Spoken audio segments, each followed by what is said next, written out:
अजित पवार यांनी सांगितलेलं आहे की जे दोषी असतील त्यांच्यावरच मंत्रिपदाची कारवाई होईल.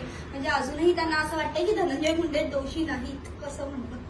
नाही, आता जे अजित पवार, सुनील तटकरे, प्रफुल्ल पटेल आणि मुंडे यांची काल जी बैठक झाली आणि त्यानंतर असं ठरलंय की जोपर्यंत दोष सिद्ध होणार नाही तोपर्यंत त्यांच्यावर कारवाई होणार नाही. कारण त्यांना सगळ्यांनाच खात्री आहे की सिद्ध कधीच होणार नाही.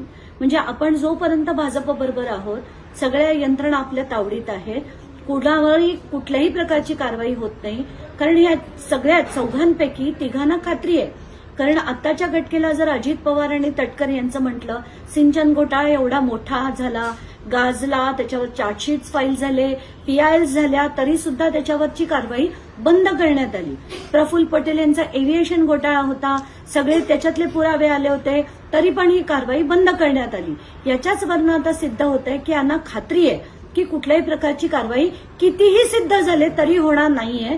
म्हणून मला असं वाटतंय की आता माझ्याकडे कोर्टात जाण्याशिवाय मार्ग उरलेला नाहीये आणि मी कोर्टात जाऊन याच्यावर कारवाई कशी, त्याचा तडाखा जोपर्यंत कोर्टाकडनं येत नाही तोपर्यंत यांच्याकडनं अपेक्षा करणं हे मूर्खपणाचं लक्षण आहे. आता याच्या पुढे मी त्यांच्याकडनं मागणी करणारच नाही. मॅडम, धनंजय देशमुख यांनी देखील सांगितलं की वाल्मिक कराड जेव्हापासून पोलिसांच्या ताब्यात आहे तेव्हापासून त्याची बी टीम जी आहे ती सक्रिय झालेली आहे. नेमकी त्या बी टीम मध्ये कोण आहे, त्यांची नावं काय आहेत, काही त्या संदर्भात? कसं आहे की काल जे धनंजय देशमुख म्हणाले ते अतिशय गंभीर आहेत. माझ्याकडे देखील अनेक व्हिडिओज आले आहेत आणि त्याच्यात अगदी उघडपणे ही बी टीम आत्ता काम करते असं दिसतंय. तर मला या ज्या लोकांवर मी आता जसं मी म्हटलं, अजित पवारांकडनं मागणीच करणं चुकीचं आहे.